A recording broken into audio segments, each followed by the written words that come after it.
Its Wibble, the Star-Touched Dinosaur, by Tom Ross, Clifford Ross, and Lisa Werenko.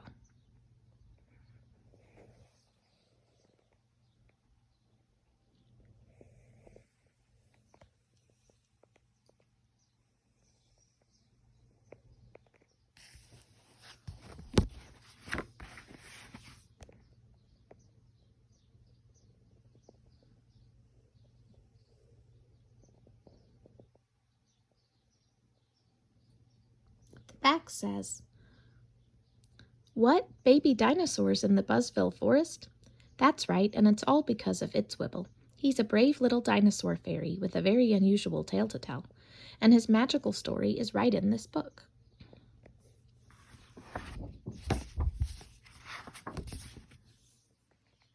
Its Wibble, the Star-Touched Dinosaur.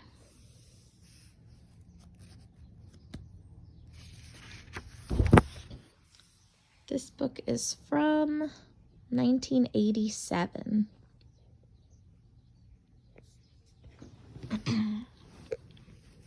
Here we go. Deep in the middle of the Buzzville forest, in an old abandoned mill, lives a magical dinosaur fairy named Its Wibble. He lives there with some good forest friends and with lots of little star-tailed baby dinosaurs.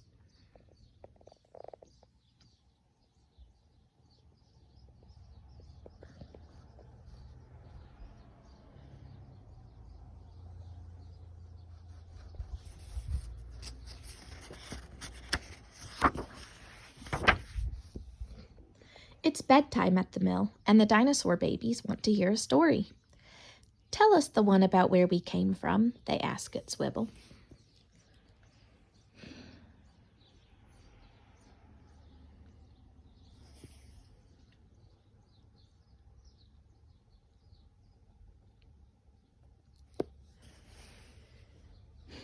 As all the babies gather around, Its Wibble begins the tale.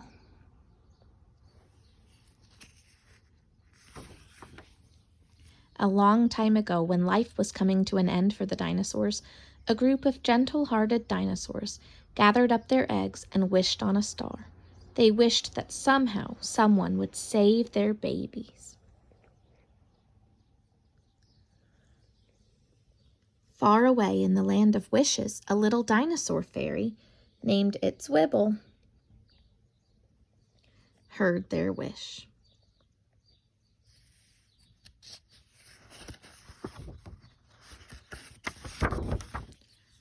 He went to see the star fairy. "I must go to Earth and save the eggs," he told her. The star fairy hugged him goodbye and wished him well, but as he left, she gave him this warning. "When you get to Earth, remember, don't delay. You must find the eggs by nightfall, or the eggs will turn to clay."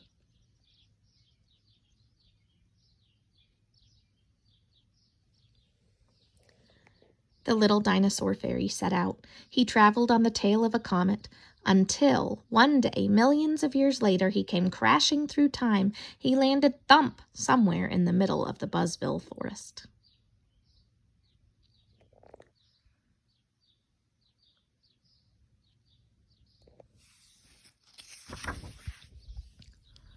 In the forest, he met a moose.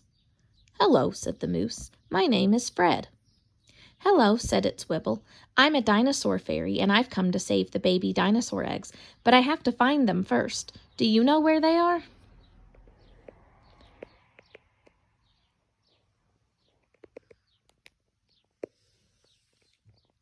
"Dinosaur eggs?" said Fred. He looked around. "Gee, I don't think I've ever seen a dinosaur egg, but I'll help you look."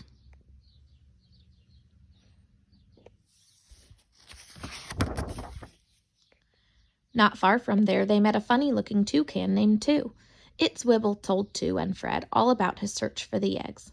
He told them how long ago the dinosaurs had wished on a star and how he had come to grant their wish.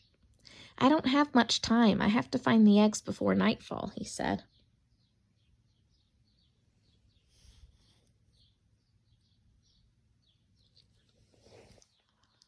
So the new friends set out to look. They searched all over the meadow. "No dinosaur eggs here," said Two.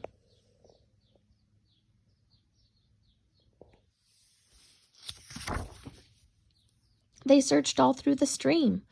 No dinosaur eggs here, said Its Wibble.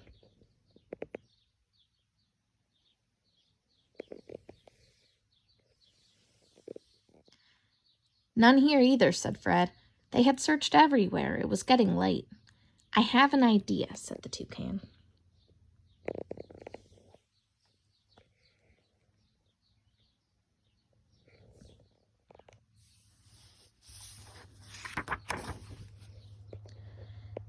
Two took Its Wibble to see a very old beaver named Cobb.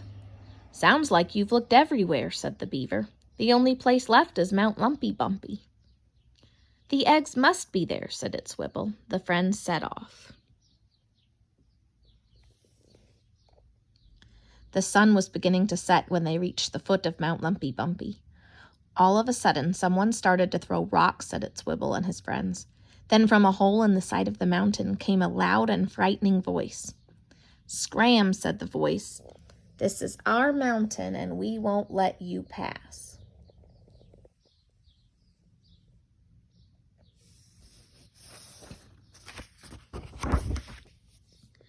Its Wibble yelled up the mountain, You must let us pass, or the eggs will turn to clay. He explained all about the dinosaur's wish. We don't care, said the voice. Now scram, or me and my mountain monsters will eat you for dinner.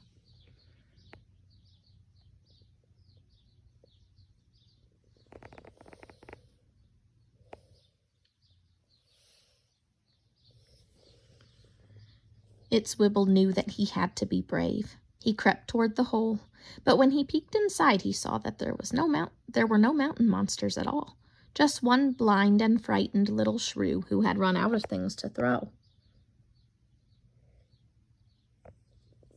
We're not going to hurt you, said Its Wibble, but we must pass.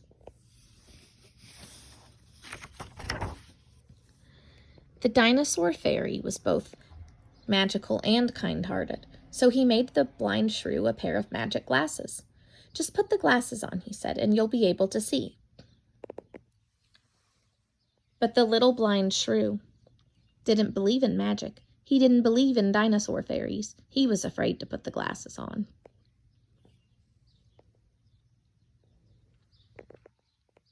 So Its Wibble dropped the glasses in the hole and then ran with his friends as fast as he could up the hill.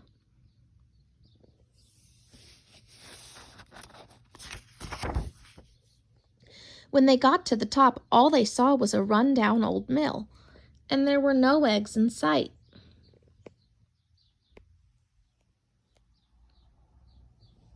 Its Wibble had run out of time. He slumped down in front of the mill. The baby dinosaurs will be lost forever, he cried.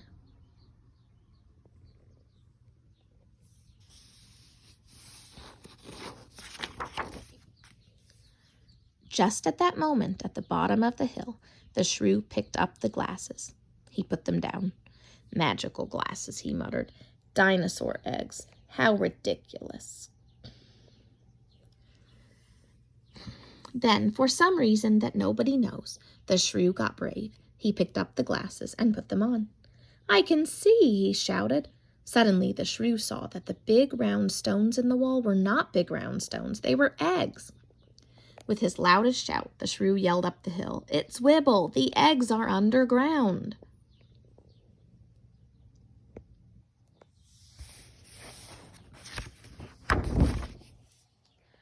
Its Wibble heard the shrew's call just in time to say some magic words. All of a sudden, big magic started to happen.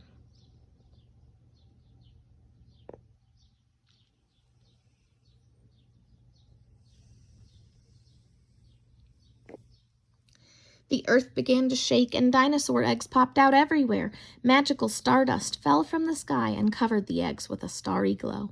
Its Wibble had saved the eggs after all.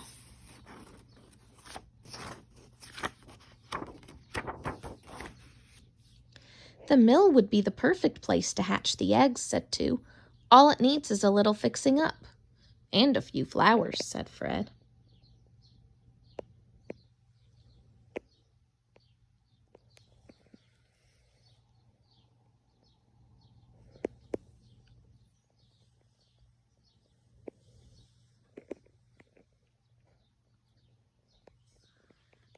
Its Wibble and his friends turned the mill into a beautiful place. They couldn't wait for the little baby dinosaurs to be born. On the very first day of spring, the eggs began to hatch. Its Wibble named each baby dinosaur after a star.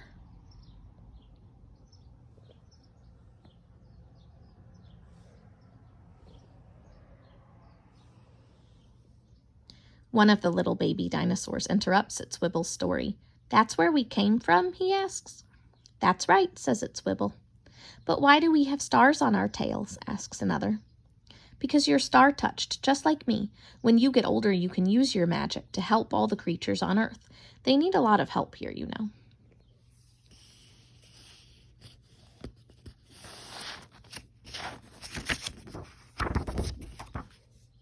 And so, in an old mill deep in the middle of the Buzzville forest, the little baby dinosaurs are going to sleep. They have to rest up while they can. They have a lot of magic to do.